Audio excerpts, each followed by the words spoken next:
Hello दोस्तों, good morning. Welcome back to my channel Vivek Lakra blog. कैसे हैं आप लोग? आशा करते हैं कि आप लोग ठीक हैं। हम भी ठीक हैं और हम हो चुके हैं रेडी। और कल की भांति ही आज भी हम लोग का टीचिंग प्रैक्टिस होगा और दूसरा ग्रुप के नेतृत्व में हम लोग पढ़ाई करेंगे, सीखेंगे आज नए टॉपिक को। तो चलिए चलते हैं कॉलेज, फिर मिलते हैं उनसे और पूछते हैं क्या टॉपिक आज वे लोग हम लोग के समक्ष रखने वाले हैं, हम लोग को पढ़ाने वाले। सो आप लोग वीडियो में बने रहिए और कुछ जानकारी आप लोग भी लीजिए, क्योंकि ये सारा चीज़ एग्ज़ाम से रिलेटेड रहता है। सो दोस्तों, आप लोग वीडियो के अंत तक बने रहिए और वीडियो को पूरा देखिए। और मेरे चैनल में नए हैं तो मेरे चैनल को लाइक, शेयर, सब्सक्राइब कीजिए और नीचे दिए गए बेल आइकन को दबाएं। Good morning all. तो आज हम लोग ग्रुप एफ के द्वारा प्रेजेंट करने जा रहे हैं bio ecological system theory. Bio ecological system theory को यूरी वॉन वैन ब्रेनर ने दिया था। इस थ्योरी में यूरी वॉन वैन ब्रेनर ने ये बताना चाहते हैं कि बच्चे का विकास होता है तो बच्चे का विकास में इन्वायरमेंट का बहुत बड़ा रोल होता है। तो अब बच्चे जिस इन्वायरमेंट में रहते हैं वैसे ही उस बच्चे का में भी इफेक्ट होता है। तो यही बताना चाहते हैं यूरी वॉन वैन ब्रेनर ने। का परिचय देखेंगे। इस सिद्धांत की स्थापना यूरी वॉन वैन ब्रेनर ने की थी। यह सिद्धांत 1979 में प्रकाशित हुआ था। वॉन वैन ब्रेनर का मानना था कि प्रत्येक व्यक्ति अलग अलग पर्यावरणीय प्रणालियों से प्रभावित होता है। यह सिद्धांत हमें यह समझने में मदद करता है कि हम अलग अलग परिस्थितियों या वातावरण में जिस तरह से कार्य करते हैं और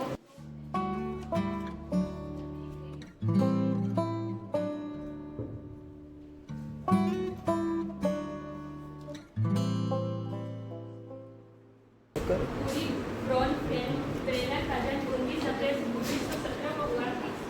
वह अमेरिकी रसायनशास्त्र मनोवैज्ञानिक है। मैम इसको हटा दीजिए। जो बाल विकास के पारिस्थितिक तंत्र सिद्धांत के लिए सबसे ज्यादा जाने जाते हैं।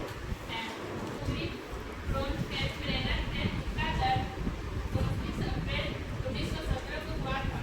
वह एक अमेरिकी विकासात्मक मनोवैज्ञानिक है। केवल जो बाल विकास के पारिस्थितिक तंत्र सिद्धांत उन्होंने दिया था इसके लिए वो प्रसिद्ध है।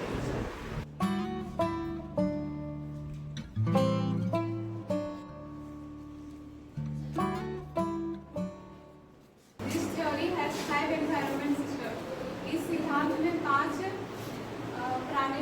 प्रणाली में बांटा गया है। First is micro system and second meso system and third one is exo system and fourth micro system and fifth is chrono system.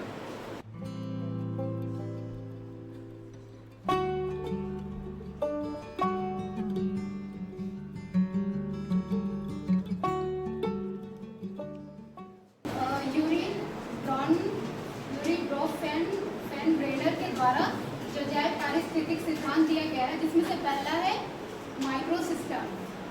इसमें कहा गया है कि बच्चों के माइक्रो सिस्टम में कोई भी तात्कालिक संबंध या संगठन शामिल होता है। वे परिवार, साथियों, भाई बहनों, दोस्तों और शिक्षकों के साथ बातचीत करते हैं जो इस प्रणाली के अंतर्गत आते हैं। संस्था बच्चे के साथ कैसे बातचीत करती है, इसका असर बच्चे के विकास पर पड़ता है। प्रोत्साहन और बेहतर पोषण से बच्चा बेहतर तरीके से विकसित हो सकेगा।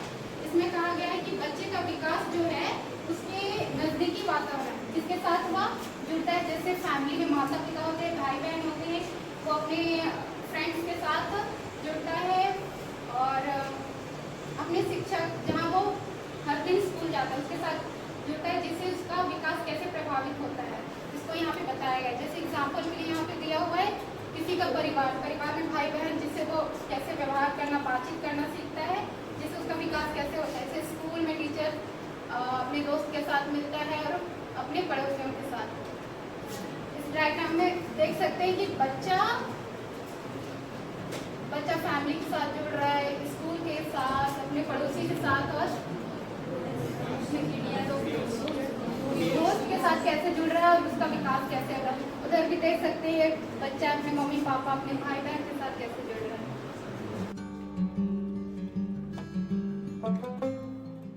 यूरी फेन ब्रेनर जो थे उसका जो सेकेंड सिद्धांत जो था वो था मेसो सिस्टम। मेसो सिस्टम में उन्होंने बेसिकली यह बताया है कि मेसो सिस्टम में माइक्रो सिस्टम और व्यक्ति के जीवन के बीच का संबंध शामिल है। इसमें उन्होंने बताया कि एक कनेक्शन को बता रहा है कि फैमिली और टीचर उनके दोस्तों के साथ कैसा संबंध होता है या जो रिश्तों को जोड़ता है, जैसे कि व्यक्ति के परिवार और शिक्षकों के बीच बातचीत, बच्चे के साथियों और परिवार के बीच संबंध इत्यादि। जैसे कि आप देख रहे हैं शिक्षकों के परिवार और शिक्षकों के बीच बातचीत और उनके दोस्तों साथियों के बीच उनका कैसा संबंध होता है, उसका कनेक्शन कैसा होता है, उसको यहाँ बताया गया है। और इसका मतलब है कि एक रिश्ता दूसरे से जुड़ा हुआ है और एक दूसरे पर प्रभाव डालता है। मतलब इसमें यूरी ने बोला है कि सिद्धांत के अनुसार उन्होंने बताया है कि माइक्रो सिस्टम मेसो सिस्टम में माइक्रो सिस्टम और व्यक्ति के जीवन के बीच का संबंध, यानी कि उदाहरण के तौर पर देखें कि माता पिता और शिक्षकों के बीच के संबंध। जैसे कि हम लोग स्कूल में देखते थे पेरेंट्स टीचर मीटिंग होता था। इसमें क्या होता था, वो पेरेंट्स टीचर जो मीटिंग होता था वो बच्चों और फैमिली के बीच के संबंध को बताता था कि बच्चा घर में है तो बच्चा घर में क्या करता है और स्कूल में है तो स्कूल में वह क्या करता है। इससे हेल्प में मदद इस पेरेंट्स टीचर मीटिंग में मदद मिलती थी कि बच्चा घर में क्या करता है, स्कूल में क्या करता है। इससे हमें मतलब पेरेंट्स को पता चलता था कि बच्चा स्कूल में पढ़ता है कि नहीं पढ़ता है, और टीचर को ये पता चलता था कि बच्चा घर में क्या करता है। और वही बात रही साथियों में, दोस्तों में, तो बच्चा अगर बाहर निकलता है, इन्वायरमेंट में जाता है, तो वह कैसा इन्वायरमेंट है, उससे उनके दोस्त कैसे हैं, वो अच्छे हैं बुरे हैं, उस चीज़ को, उस संबंध को, कनेक्शन को आप बताता है इस संबंध में। इसका एक डायग्राम है, आप लोग देख लीजिए।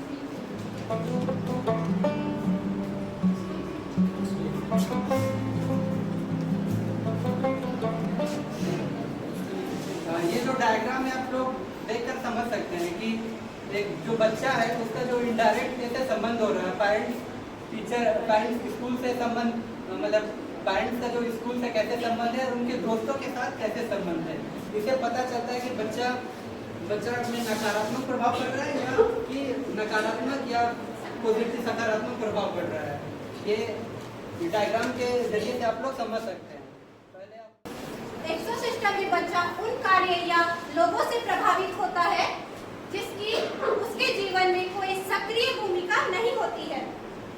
पर्यावरण जो व्यक्ति के विकास को प्रभावित करता है वह उसके नियंत्रण से बाहर होता है, उन्हें अप्रत्यक्ष वातावरण कहा जाता है। जैसा कि हम लोग देखें माइक्रो सिस्टम में बच्चे को डायरेक्ट इम्पैक्ट होता है, डायरेक्ट इंटरेक्शन होता है उसके माता पिता, सिबलिंग्स या फिर उसके भाई बहन और नेबर्स के द्वारा। और मेसो सिस्टम में बच्चे के माइक्रो सिस्टम में जो बच्चे का अनुभव उसके माता पिता से प्राप्त हुआ है वो हम लोग मेसो सिस्टम में देखे प्रभावित करता है। लेकिन अब हम लोग एक्सो सिस्टम में देखेंगे ये बच्चे को डायरेक्ट नहीं बल्कि इनडायरेक्ट इम्पैक्ट करता है। जैसे एग्जाम्पल के थ्रू हम लोग देखें तो अगर मान लेते हैं अगर किसी बच्चे के माता पिता का ट्रांसफर हो जाता है तो वो ट्रांसफर तो माता पिता का हुआ है लेकिन वो बच्चे के जीवन में भी इफेक्ट करता है कि नहीं। सेकंड एग्जांपल हम लोग देखें मास मीडिया ऐसा है कि वो बच्चे तो मास मीडिया का हिस्सा नहीं होते हैं, लेकिन कहीं ना कहीं हम यूट्यूब हो गया, इंस्टाग्राम हो गया आदि के द्वारा बच्चे कुछ ऐसे मीडिया सूचनाएं देखते हैं जो बच्चे के जीवन को प्रभावित करता है।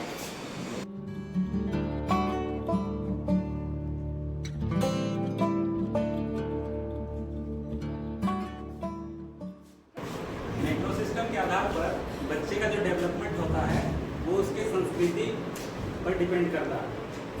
माइक्रो सिस्टम उस संस्कृति का वर्णन करता है जिसमें व्यक्ति रहते हैं या फिर यहाँ बच्चा कंसिडर कर सकते हैं बच्चे।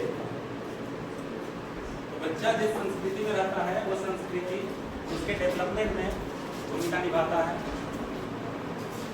सांस्कृतिक संदर्भों में उस देश की स्थिति शामिल होती है जिसमें व्यक्ति रहता है, सामाजिक आर्थिक स्थिति, कानूनी स्थिति, इतिहास और सामाजिक परिस्थितियाँ। बच्चे के डेवलपमेंट में संस्कृति का बहुत ही बड़ा रोल है और समाज जिस पर बुरा रहा है और उसका इकोनॉमिक कंडीशन कैसा है ये भी उस पर डिपेंड करता है कि जैसे अगर बच्चा का पारिवारिक आर्थिक स्थिति अगर ठीक नहीं होगा तो उसको ज़्यादा संघर्ष करना पड़ेगा। इसकी तुलना में जिस बालक का परिवार का आर्थिक स्थिति ठीक रहेगा उसको थोड़ा कम संघर्ष करना पड़ेगा।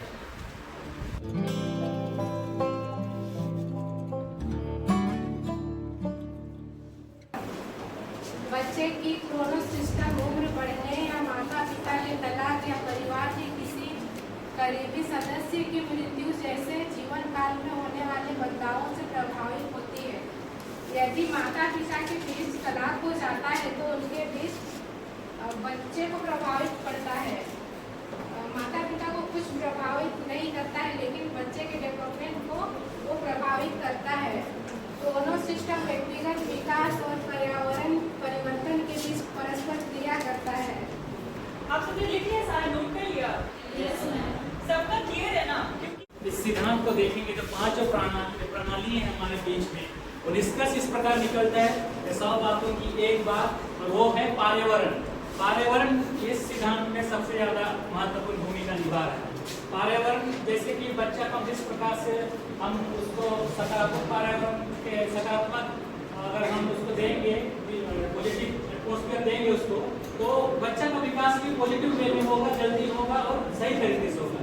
और अगर उसको जो इन्वायरमेंट अच्छा नहीं मिलेगा पर्यावरण तो उसका विकास थोड़ा धीरे होगा या तो फिर वह कुंठित हो जाएगा। कुंठित मतलब कि वो खुल नहीं पाएगा।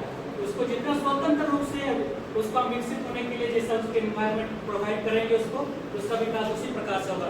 यहाँ लिखा गया है कि मानव विकास एक लेन देन की प्रक्रिया है। लेन देन मतलब जिस प्रकार से बच्चा के लिए एटमॉस्फेयर क्रिएट करेंगे बच्चा का उसी प्रकार से उसका विकास संभव है।